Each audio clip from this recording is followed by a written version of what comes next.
ঐতিহাসিক ৭ই নভেম্বর জাতীয় বিপ্লব ও সংহতি দিবস উপলক্ষে পটিয়া উপজেলা ও পৌরসভা বিএনপির উদ্যোগে পটিয়ায় বিএনপি কার্যালয়ের সামনে সংক্ষিপ্ত সমাবেশ এবং বর্ণাঢ্য র্যালি অনুষ্ঠিত হয়। এ সময় প্রধান অতিথি হিসেবে উপস্থিত ছিলেন জনাব মাহবুবুর রহমান শামীম।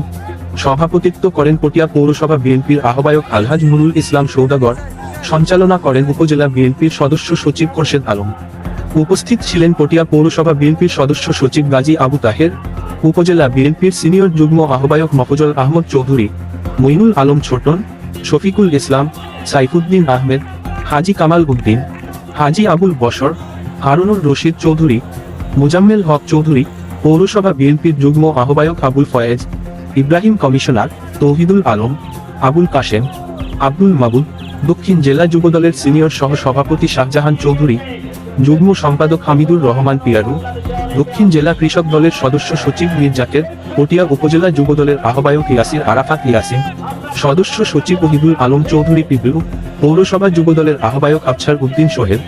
সদস্য সচিব হাবিবুর রহমান রিপন, উপজেলা স্বেচ্ছাসেবক দলের আহ্বায়ক ওবায়দুল হক রিকু, সদস্য সচিব মুহাম্মদ জাহেদ, পৌরসভা স্বেচ্ছাসেবক দলের আহ্বায়ক মীর সাইফুল,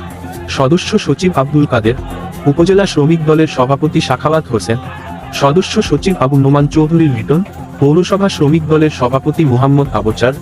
উপজেলা কৃষক দলের আহ্বায়ক মাহবুবুল আলম পারভেজ,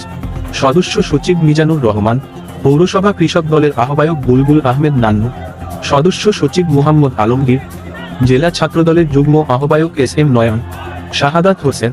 রেজাউল করিম মিজান, উপজেলার 17টি ইউনিয়নের সভাপতি ও সাধারণ সম্পাদক বৃন্দ, পৌরসভার 9টি ওয়ার্ডের বিএনপির সভাপতি সাধারণ সম্পাদক বৃন্দ, উপজেলা ও পৌরসভা বিএনপি অঙ্গ ও সহযোগী সংগঠনের নেতৃবৃন্দ।